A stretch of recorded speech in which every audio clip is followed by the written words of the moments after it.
Hello, and welcome to the Parenting Roundabout podcast.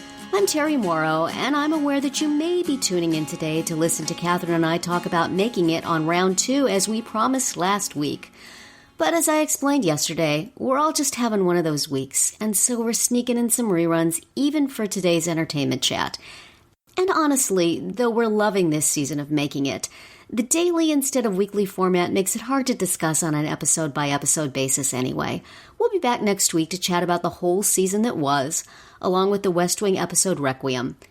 Meanwhile, we pulled a couple of entertainment-related episodes out of our grab bag today, a discussion of our relative merit in a zombie apocalypse, and a brainstorming of parenting-related horror movie concepts inspired way back in April of 2018 by the movie A Quiet Place.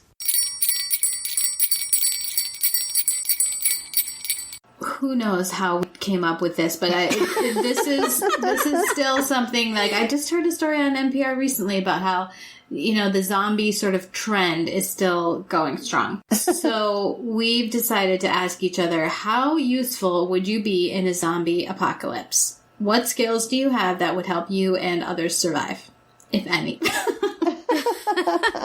Nicole, what strengths do you have? You would help all the zombies feel included. Yes, I would welcome them all. I think with my years of teaching, I would probably be good at a little bit of crowd control. Yeah. Especially when it comes to the kids. And in moving them in one direction or away from us. Or, I kind of feel like I could herd people into my house and save them from the zombies. I don't know. But yes, I would definitely be. If I was not the zombie at that point, then I would welcome anybody and everybody into my house or to safety. That's a nice skill. How about you, Terry? What do you think you could, what could you do? I have no skills that would be useful. The first thing that would happen is my glasses would get knocked off, and then I wouldn't be able to see anything, so I would be stumbling blindly around. I often think of this, if there was some disaster, and for some reason my glasses got broken, I might as well just lay down and die, because I can't see anything. So my value would be, while the zombies all stopped to eat my brains, other people could get away. There you go. Everyone has I something make to the contribute. Sacrifice for... Yeah. I am the sacrifice. Y'all run. Run fast. Yeah, I think I would probably be a similar, be the sacrificial lamb, because I don't think I have very many skills that would be helpful. Maybe like surviving in cold temperatures. Oh, there you go. Or being able to drive in the snow. Which so many other people can't seem to do. So that could be an important skill. Load in the up the apocalypse. car, load up my little station wagon. It seats 5. I can take my immediate family and one other person. But you would be able to outrun the undead. Would be the with my. Hopefully, they don't know how to drive, so you'd be good. Yeah. So if they do, they retain that skill. I can see a little. I can drive barely with my glasses, without my glasses. Because there's been a few times where I've taken the kids to school and halfway they've been like, oh, I am not wearing glasses. This is really bad. Luckily, I would be plowing into buildings. I mean, I really cannot see anything other than just a general blur. Yeah. My vision, luckily, is not quite that bad. But that's something that they never cover on, like, disaster TV shows. Yeah. Like, if you wear contacts, it's not like you're going to have a supply of solution available to you. Like, you're either going to have, you need glasses, or you're going to have infections. Your eyes are going to turn red and seal up. So, yeah. They should all be wearing glasses. That never comes up. After they go and raid the armory and get the weapons that they need, then they go and raid drugstores and get tons of contact lens liquid. That's what we're supposed to do. And take all of the glasses. Yes. Then they raid the optometrist's offices and get a supply of lenses. There's a lot involved in this survivalist stuff, They don't cover this stuff. You have to think ahead. You have to be able to See, Right. They don't is important. So really... forget the food. Get the glasses first. Exactly. What makes a horror movie scary? Well, I can't speak to this very much because I don't watch horror movies. I went through a brief period in my 20s where I watched like Poltergeist and American Werewolf in London, and that was about it. So I am a horror movie wimp, but my attention has been caught recently by stories about the movie A Quiet Place, which showed up on my special needs Facebook rounds as having a deaf actress in it, playing a deaf character. Who would have thought of such a revolutionary sort of casting as that? Thank you, John Krasinski. And also that it's being thought of as a metaphor for parenting in the modern age, and who are you if you can't keep your kids safe? In the movie, apparently, there has been some sort of, I guess, alien invasion, and these aliens can't see, but they are extremely, extremely good at sound. And so if you make any noise at all, you will immediately be killed. So here they come. Y'all take over. Anyway, so the film follows this family who is living in this new sort of reality where they have to do everything extremely, extremely quietly. And many people are thinking that this is sort of like what parenting is like now, constantly being afraid of not being able to protect your kids in a hostile environment. So that got me to thinking, what other sorts of parenting metaphor horror movies can we come up with? Certainly our days are full of stress and imaginings of terrible things happening around us. I'm not going to actually go see these movies, but I applaud them, and I can think of some of my own. So I got a couple ideas, but I'll start with this one. You know those horror movies where a person's sense of reality becomes questioned? Somebody is either gaslighting them to believe that they're going crazy, or, you know, they're actually in another reality and people are trying to convince them that something that they know is true is not true. We've seen those movies, right? We've heard of those movies. Yeah. That has pretty much been exactly my experience of going to IEP meetings for 12 years. Where you are home with your child and you know who your child is, you know exactly who your child is, and you go through a room of strangers and they say, no, this is your child with all of these problems. See? And you go, well, I don't see that. No. You are misled. You are misinformed. You are perhaps delusional. This is who your child is. I've had IEPs that had a different gender on them than my child. And when I went to ask it to be corrected, they said, oh no, that's not important.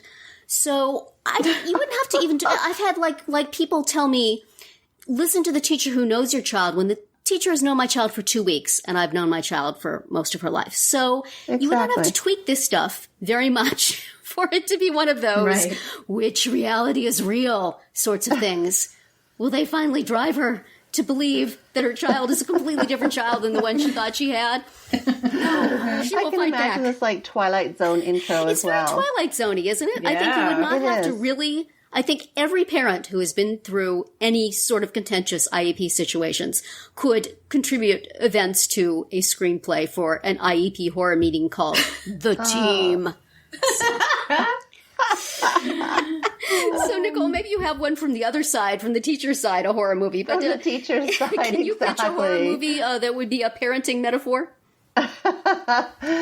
Yeah, well, I'm thinking more along the lines of, because I constantly have these dreams, and it's like, you know, when you're trying to get somewhere and you just can't. Mm-hmm. Yes. And it's just, you know, there's things stopping you, and you're going to, you know, something terrible is going to happen if you don't get there. And so I think of like, you know, trying to get your child to their soccer game and you just can't get there. Except in that sense, you're actually kind of glad, but still. Yeah. You know, just trying to get your child to all those places that they need to be, and you just can't get there for some reason. Maybe it's an alien invasion. Maybe it's a post-apocalyptic lack of fuel, but one way or another, you cannot get there. And you just, you know, everything just stops and blocks you, and every turn, every corner, and there's, you know, something horrible you have to dodge and get around and fight off. And How to get your child to the soccer field. Honestly, next time there's a superhero movie and there's some sort of, horrible evil menace to Metropolis and buildings are falling down right and left, I want there to be one mom in a SUV honking, come on, I gotta get my kid to a soccer game. You know they're there. You know they're there somewhere. Yo, Superman, could you clear that intersection? I got places to be. It's a big game. Come on. Come on, I'm in charge of snacks today. Let's go. I got a cooler full of orange slices. Hollywood, call us. How about you, Catherine? Can you think of another nightmare scenario for a parenting horror movie? Well, I was thinking of one similar to Nicole's because I've definitely had that dream before where, you're trying to go somewhere and you're just thwarted all the time. Yes. And so mine would be like, you hear a baby crying, you hear your baby crying, and you can't reach that baby. The baby's crying, maybe she's just hungry, maybe she's like being attacked by bears, you don't know, and you just can't, you can't get out of bed, and then you get out of bed and you can't open the door, and then you open the, because I still have like flashbacks to how awful it was for, you hear the baby crying and you're like, what are the odds that she'll stop if I don't get up? Or what is the chance that my husband will hear her and get up before I do, which is, the chance is 0. It is 0. Of course. So combine that with like being unable to actually move or get to her, then, that is a horrible. That's terrifing. That is horrifying. Right there. Yes. That is absolutely terrifying. Yeah. Wow. These are good. Somebody should contact us. This is our next business thing. We're just going to start writing screenplays. Parenting anxieties made horribly real.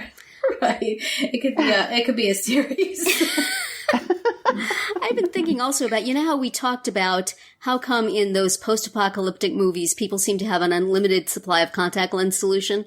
Yes. Mm-hmm. Even though civilization has pretty much ground down to nothing. Fallen apart. Yes. Right. Oh, I was thinking that also in terms of, when you're parenting kids with special needs, there's so much stuff. I mean, there's medical stuff that's needed. Yeah. There's, psychiatric medications sometimes that are very important. There's, we've talked about how. Insulin, maybe. Yeah. Or, anti-anxiety medication, anti-schizophrenia or obsessive compulsive or any of these things. Yeah. Or, we've talked about how to keep your kid quiet in a lockdown if quiet is not a setting that your child's brain has. Mm-hmm. What do you do when there's zombies around the corner and your kid won't be quiet? Is it going to put the rest of the family in danger? What do you deal with that? These are the questions that the parents really deal with all the time because you never know when some insurance funding is going to go away or the school that works for your kid is going to be closed down or they're going to decide they have to bring your kid back to a less perfect situation. Mm-hmm. We're always worrying about how is parenting this child going to affect my other children. So I would just put that into a disaster movie setting or a post-apocalyptic horror setting or an alien invasion setting. And that just will ramp everything up by about 100 degrees. Yeah. Right. And that would be our lives. What about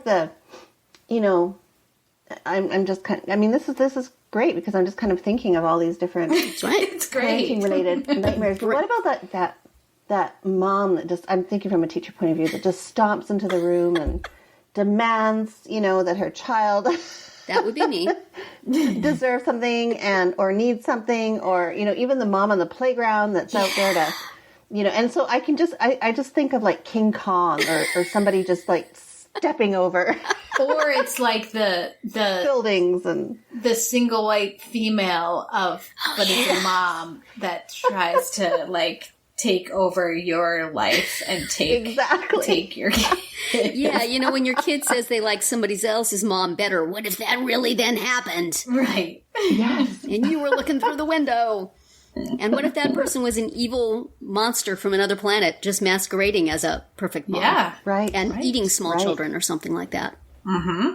And nobody will believe you. Yes. Because you're just jealous that she makes better cupcakes than you. But no.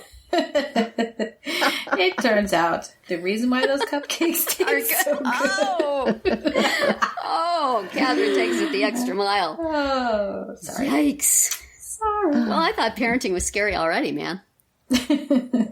Right? We can dial it up. That's it for today's Parenting Roundabout Grab Bag. Hope you enjoyed what we unwrapped for you. Tune in tomorrow for another fun assortment, and please stick with us. We'll have brand new episodes next week, honest.